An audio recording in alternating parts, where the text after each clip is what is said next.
कार्तिक मास महात्म्य की कथा। एक बार भगवान श्री हरि विष्णु योग निद्रा में विराजमान थे तो माता लक्ष्मी कौतूहल बस उनके पास आती हैं और कहती हैं, प्रभु आप कार्तिक माह की कथा कहिए। तुलसी में जल अर्पित करने से कार्तिक के महीने में क्या फल मिलता है। तब श्री हरि विष्णु योग निद्रा से निकलते हैं और कहते हैं, सुनो मैं तुम्हें प्राचीन कथा सुनाता हूँ। इस कथा के माध्यम से तुम्हें तुम्हारे प्रश्नों का जवाब मिल जाएगा। तो कथा सुनना मात्र से ही समस्त पापों का नाश हो जाता है। अब माता लक्ष्मी कहती हैं, प्रभु इस कथा को अवश्य सुनना चाहती हूँ, कृपा करके आप मुझे कथा सुनाइए, मैं पूरे ध्यान से इस कथा को सुनूंगी।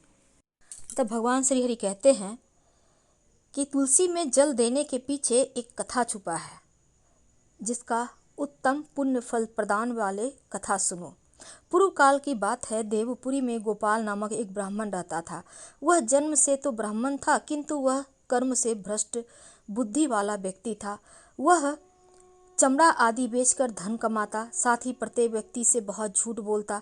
ब्राह्मण का मन हमेशा बुरे काम में लगा रहता। वह सभी के यहाँ पर चोरी करता और वेश्यागमन और जुए की बहुत बुरी आदत थी उसे। उसने अपने जीवन में कभी पुण्य के काम नहीं किए। वह सिर्फ नाम का ब्राह्मण था। उसने कभी भी शास्त्रों का अध्ययन नहीं किया, कभी पूजा पाठ भी नहीं किया। सदैव अपना मन दूसरों के धन को पाने के लिए लगाए रखता।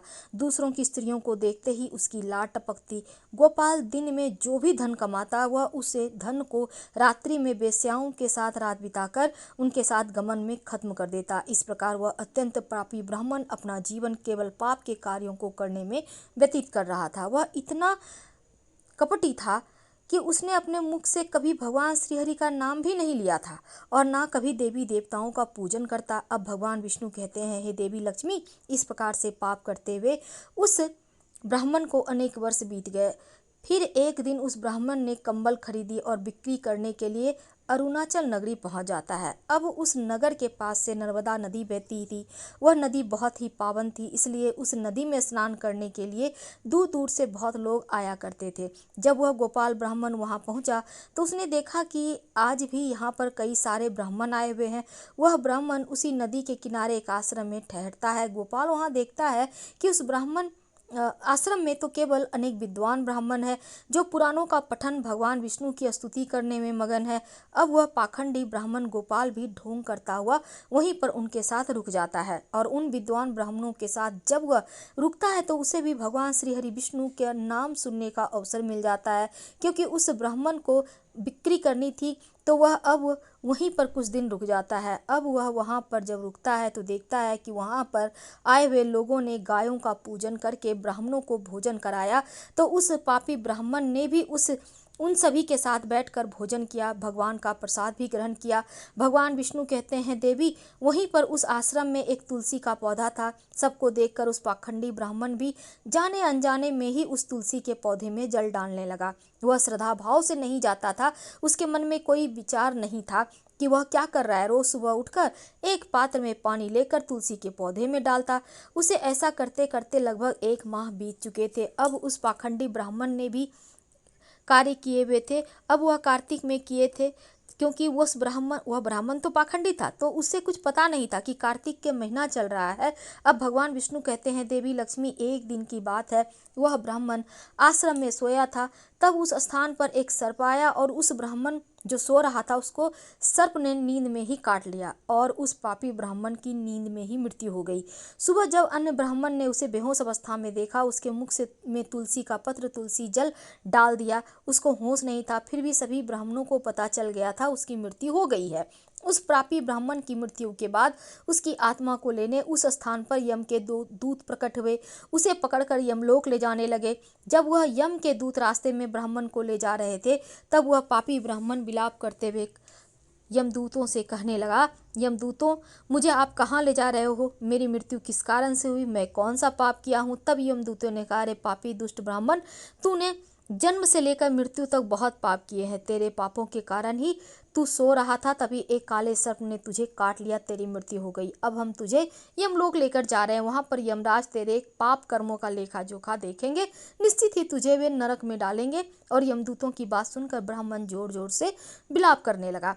तो उन यमदूतों से क्षमा याचना करने लगा, किंतु यम के दूतों को उस पर जरा भी दया भाव नहीं आई, क्योंकि वे मृत्यु के देवता की आज्ञा का पालन कर रहे थे। उसे पीटते हुए यमलोक लेकर गए। जब यम के दूत उस ब्राह्मण को लेकर यमराज के पास पहुंचे तो यमराज के पास बैठे हुए चित्रगुप्त ने उस ब्राह्मण के जन्म से लेकर मृत्यु तक के कार्यों का लेखा जोखा निकाला। यमराज से कहने लगे, यमराज महाराज, यह ब्राह्मण ने तो बचपन से लेकर मृत्यु तक पाप ही किए हैं, इसने कोई पुण्य का काम नहीं किया है, यह तो महापाप है। तब यमराज बोले कि अरे इसे तुरंत ही मेरे नज़रों से दूर कर दिया जाए और कुंभी पाप नरक में डाल दिया जाए। अब यमराज जी उसे दूत से कहते हैं कि जीवन भर पाप करने वाले उस दुष्ट ब्राह्मण को उठाकर ले जाओ और इसे कुंभी पाक नरक में डाल दो। यमराज के आदेशों का पालन करते हुए यम के दूत उन पापी ब्राह्मण को लेकर चले गए। उसे पीटने लगे और उस ब्राह्मण का मस्तक टूट गया और वे उसे कुंभी पाक नामक नरक में लेकर गए। उस भयंकर नरक में खौलते तेल के बड़े बड़े घड़े थे, जिसके नीचे भयंकर अग्नि धधक रही थी। यमराज के आदेशों का पालन करते हुए यमराज के दूत ने उस ब्राह्मण को उस खौलते हुए तेल के घड़े में डाल दिया। अब भगवान विष्णु कहते हैं, हे देवी लक्ष्मी, लेकिन जैसे ही वह ब्राह्मण उस खौलते हुए तेल के घड़े में गिरा, वह तेल तुरंत ही एकदम ठंडा पड़ गया। इस विचित्र घटना को देखकर उस समय दूत को बड़ा आश्चर्य हुआ। उसने सोचा कि अरे ऐसा कैसे पहले कभी नहीं हुआ, आज इस ब्राह्मण को इसमें डालने पर वह ठंडा कैसे हो गया।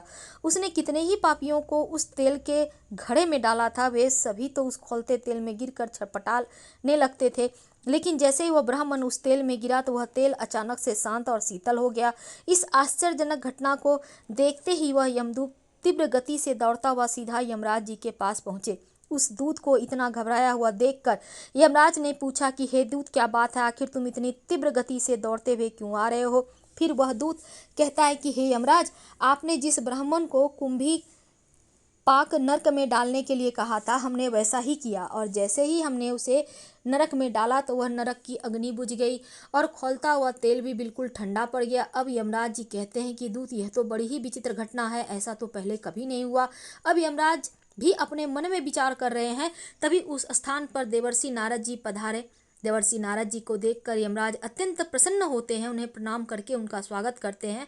फिर यमराज नारद से कहते हैं, देवर्षि नारद, आप उचित समय पर आए हैं। हमने आज एक अत्यंत पापी ब्राह्मण को कुंभी पाक नरक में गिराया है, किंतु उसके गिरते ही नरक की अग्नि ठंडी पड़ गई, खौलता हुआ तेल भी शीतल बन गया। यमराज जी की बात सुनकर देवर्षि नारद जी कहने लगते हैं, धर्मराज, आपने जिस ब्राह्मण को नरक में डाला है वह नरक में डालने योग्य नहीं है, क्योंकि इस ब्राह्मण के द्वारा अनजाने में ही ऐसा कर्म हो गया है जो नरक का नाश करने वाला है। जो पुण्य कर्म करने वाले लोगों के साथ रहता है उसे पुण्य का भाग मिल जाता है, और वह ब्राह्मण तो 1 महीने तक भगवान श्री हरि विष्णु जी के भक्तों के साथ रह चुका है। इस ब्राह्मण ने एक आश्रम में रहते हुए नित्य तुलसी को जल अर्पण किया है, इसलिए यह बहुत बड़ा पुण्यात्मा बन गया है, इसके समस्त पाप नष्ट हो गया।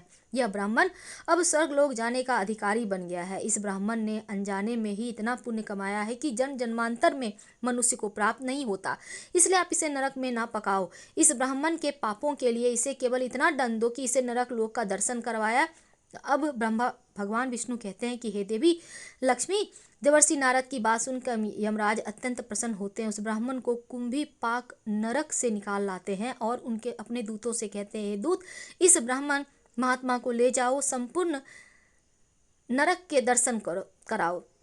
यमराज की बात सुनकर यम के दूत उस ब्राह्मण को ले जाते हैं, उसे संपूर्ण नरक का दर्शन करवाते हैं। इस प्रकार से यम के दूत उस ब्राह्मण को संपूर्ण नरकों का दर्शन करवाकर फिर यमलोक में ले आते हैं। फिर वह ब्राह्मण एक यक्ष बन जाता है। भगवान विष्णु कहते हैं, देवी लक्ष्मी, जैसे मुझे वैकुंठ लोक प्रिय है, वैसे ही जो मनुष्य नित्य तुलसी जी का पूजन करता है, तुलसी को जल देता है, मुझे सबसे अधिक प्रिय है। उस मनुष्य को की कभी दुर्गति नहीं होती, वह कभी नरक में नहीं जाता। जिन घरों में तुलसी का पौधा सदा हरा भरा रहता है, उस घर में सुख शांति समृद्धि बनी रहती है। हे देवी, साथ ही भगवान विष्णु जी की पूजा में चढ़ाए जाने वाले भोग में तुलसी का पत्र जरूर अर्पित करना चाहिए, नहीं तो भगवान श्री हरि बिना तुलसी के पत्ते का भोग स्वीकार नहीं करते हैं। तो कार्तिक मास में एक और कथा कही और सुनी जाती है, कार्तिक स्नान बुढ़िया माई की कहानी।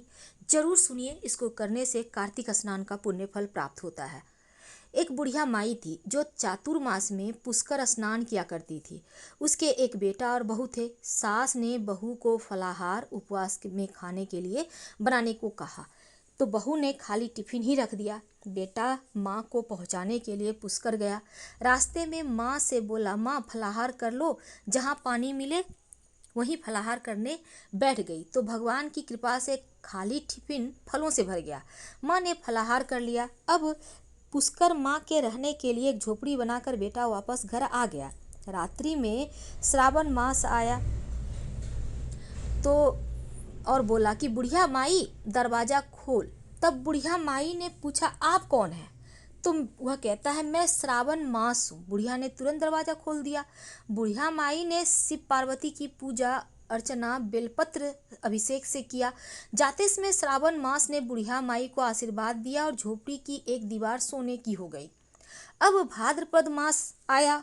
फिर बुढ़िया माई के दरवाजे को खोलने को कहा।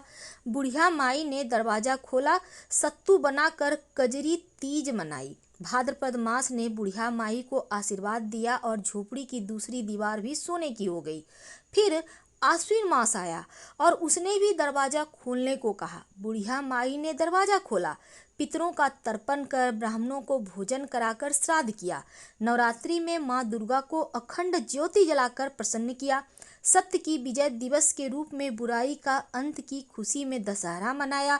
आश्विन मास ने जाते समय प्रसन्न होकर बुढ़िया माई के झोपड़ी की तीसरी दीवार को बहुमूल्य रत्नों से जड़ित करवा दी और बुढ़िया माई को सदैव प्रसन्न रहने का आशीर्वाद दिया। इन सबके जाने के बाद कार्तिक मास आया।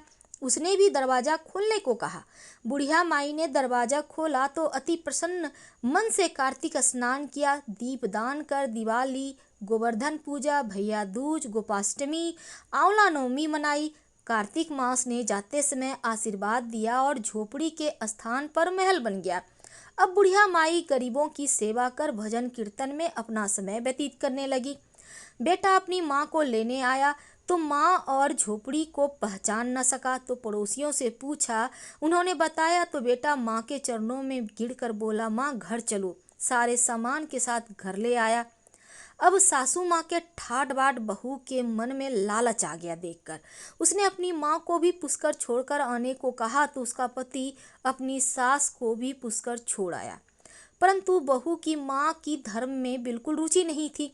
वह 4 समय भोजन करती और दिन भर सोती। चारों मास आए और चले भी गए। झोपड़ी गिर गई। बहू की माँ गधी की योनि में चली गई, क्योंकि औरत लक्ष्मी का रूप है और लक्ष्मी की तरह चंचल होना चाहिए। भगवान की पूजा, अतिथि का सम्मान, दान पुण्य करना चाहिए। बहू ने कहा, अब माँ को ले आओ। जब जमाई सास को लेने गया तो कहीं नहीं मिली। लोगों से पूछने पर लोगों ने बताया कि तेरी सास धर्म कर्म कुछ ना करती, खाती थी, सोती थी, जिससे वह गधी योनि में चली गई। जमाई गधी योनि सास को बांधकर घर ले आया। उसकी पत्नी ने पूछा, मेरी माँ कहाँ है? तब पति ने कहा, तेरे लालच की वजह से तेरी माँ गधी योनि में आ गई।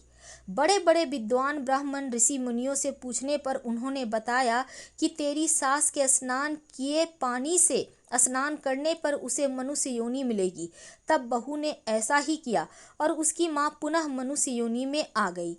हे राधा दामोदर, भगवान जैसे बुढ़िया माई को दिया वैसा सबको देना। कहते सुनते हुंकारा भरते तुम्हारा सारा परिवार भर देना। तो हम आपसे विदा लेते हैं। कहानी पसंद आए तो लाइक कर, सब्सक्राइब करें, शेयर करें, कमेंट करें। धन्यवाद।